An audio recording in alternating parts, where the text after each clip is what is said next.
Matthew Decker here, Leverage Wealth Management and Cash Value Life Insurance Reviews. I'm here with my best friend, Aaron Vincent, who is also my business partner.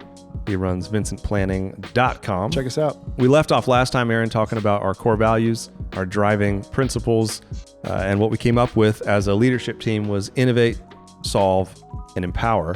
And I want to just spend some time talking about why that's important. Number one, why those words? Yeah. What do they mean? Yeah. And why is it important? And really, these three words encapsulate why we felt like we could do this better than just about everybody else that we kind of knew, came in contact with.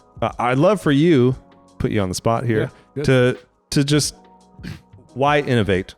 One of the things we talked about when we first started on this journey was, let's find some values that would apply to us, whether we were in the financial services industry or any other industry. What do we want to be about, regardless of the thing that we're doing day to day? That's what one of the things I love about this. But innovate. Innovate was a big one for both of us. I mean, they all three were, but this one came pretty quick because we wanted to be thinking outside the box to a certain extent. I think going back to the stigma that our industry had, or at least I thought it had, that kept me from getting into this industry earlier, was that sort of old way of doing business, outdated, stodgy, intimidating, kind of blah feeling. Mm-hmm.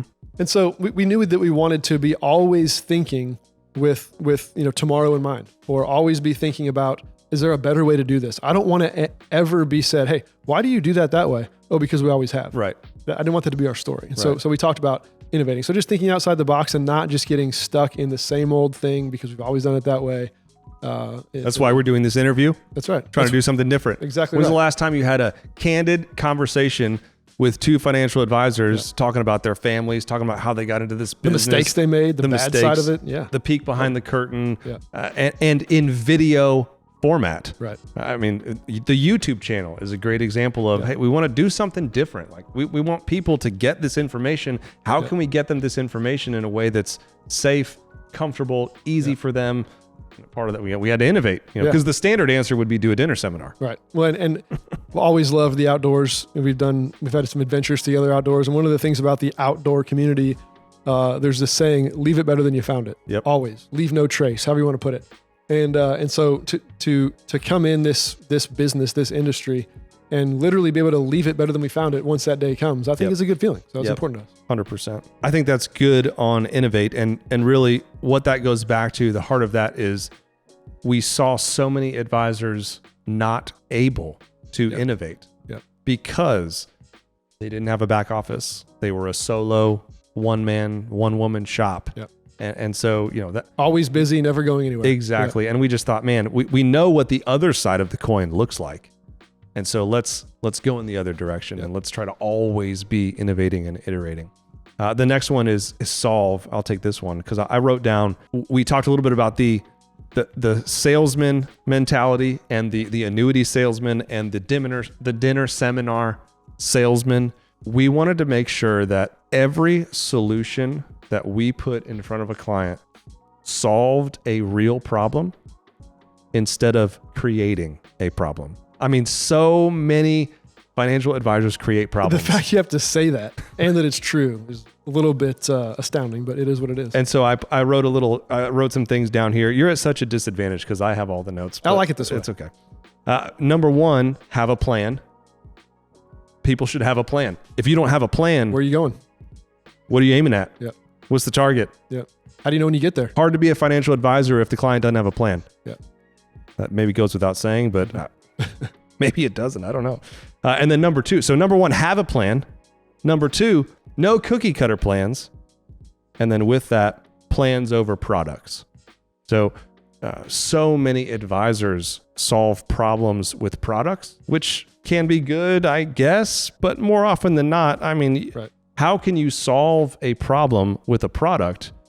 You really have to solve a problem. You have to have a plan first. Right. Have a solution to the problem, and that product may or may not be it. Yeah. The solution is the plan, not the product. Exactly. So that's solve. We wanted to always be solving problems, and we wanted to solve those problems in a way that it didn't create more problems. Right. I also have some other notes here about how, and we already talked about this, revenue isn't a metric that we measure. Mm-hmm. So we want to solve problems.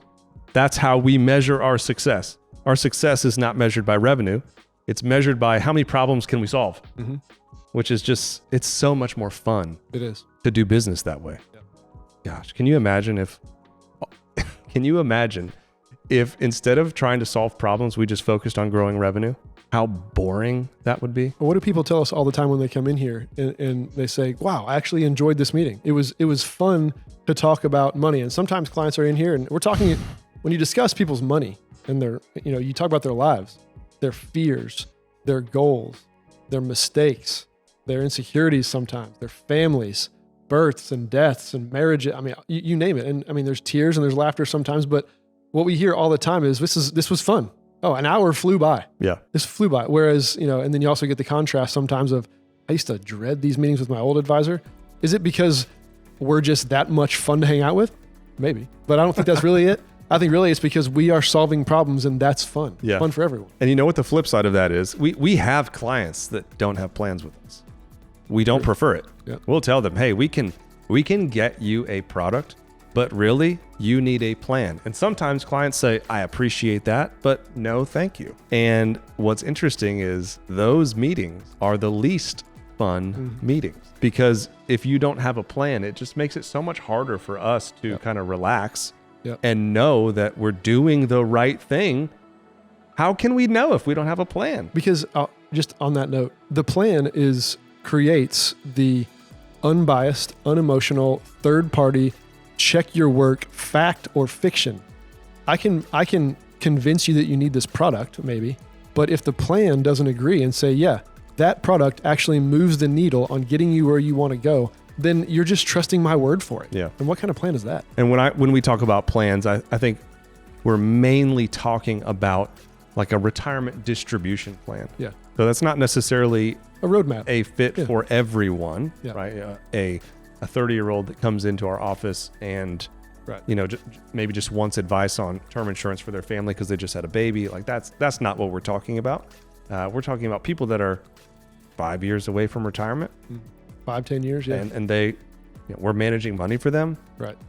and they, hey, how are we doing? Well, we have no idea because we don't have a plan for Right. you. You know what your goals are. Yeah, we don't know how we're doing because what are we measuring ourselves against? Right. Anyway, that's enough on that. Solve problems with plans over products. Yeah. And then the last one is empower. My favorite one, maybe. Do you want to take it then? Yeah, sure. Okay. I'm sure you'll have some things to add, but empower, it kind of encapsulates some of the things we've discussed so far, but empower really means that our main goal is to help empower you to live the life that you want to live. And money and investing and retiring is a function of that, but by no means is it the only thing that matters. We tell folks all the time that, look, there are two ways to fail, or two mindsets that create failure, I should say. One is just greed. It's never enough. Never have enough. I don't care how good my investments are doing. I'm always stressed and anxious because it's never enough because what if? By the way, those people aren't happy. No, generally not happy at all. And by the way, they also are usually the ones with the most money. Which is bonkers. It's very ironic. But anyway, yeah. So greed. The other one is fear. Yep. Fear and greed are the two things we're trying to coach and help people out of and empower them to live a life that's in neither one of those categories. That's right. Let's just pretend we had two different people that we were serving, two different clients. Yeah. And let's just pretend they're the same age and they've got the same amount of money. For us to assume that their goals are the same would be ridiculous. Right. We want to empower you to live the life you want, regardless of the details, that might be assumed. And so, empowering you to get where you want to be.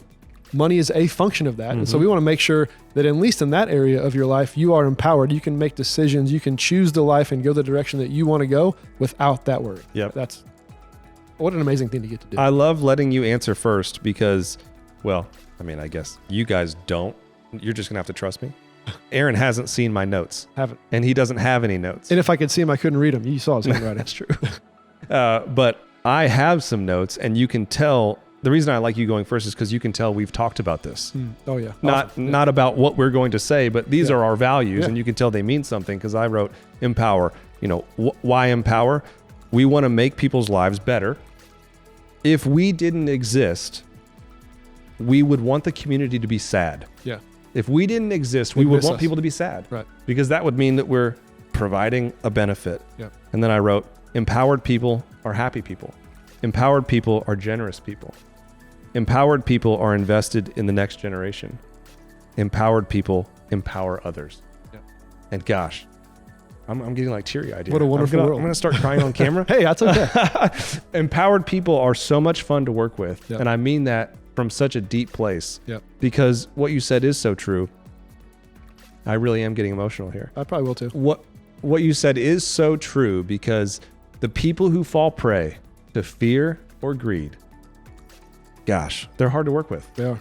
And it's sad. Well, it's because you can't please them. You can't no please matter what, there's never enough. You can't please them. And they have, we'll talk about the greed people only. The fear people I can understand, because it's easy to fall prey to fear. It totally is, especially when this industry is set up. The news cycle is set up to make you fearful. Because a scared person is an easy person to manipulate. Okay, so let's put them off to the side. If you're struggling with fear, you should reach out to us. I think we can help you with that. We can put some of your fears at ease. But let's talk about the greed side of the equation. Those people are so difficult to work with, because you're right, nothing that you do is enough, and they don't have anything bigger than them that is important to them. They are the biggest, most important thing in their lives. Right. And I would just say, if that's you, you're probably not a good fit for us. Because unless you want to be different. That's right. Unless you want to be different. Because gosh, it's just so hard to work with people who don't have, something else that's bigger than them, something else that gives them a sense of purpose, that gives them a sense of calling and values. And it's so much fun to empower people who have that mindset of it's not all about them. Yep. Because man, we get to see people's lives get changed in real time when people are empowered, specifically with their money. You serve on the board of some local nonprofits here. Yeah. And it's so much fun to go to those events and see people give their money away to a cause that's bigger than them. Yep. And man, we love empowering people with their money, because if you feel empowered with your money, it's so much easier to be generous. Yeah. And being generous is one of those things that's life-giving.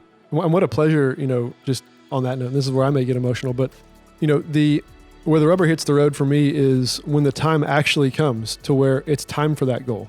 So, let's just say we spoke to a client 5 years ago, and their goal was to make sure that their granddaughter had enough money to go to college. Well, we put a plan together. We put an investment plan together. We make some decisions and help guide them.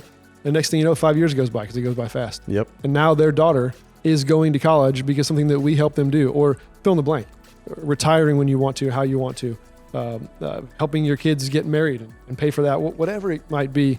That's the stuff that really matters to us, not necessarily what's the balance on my monthly statement. That's important. It's a function, but to focus on that, to your point, is how you miss the goal. What's the bigger picture? Empower them. It's amazing. I wrote down, so how do we empower people? I said, it has nothing to do with a product. It's not a system. There's no system to empower people. Right. It's not an investment philosophy. It's just simply our culture. Good.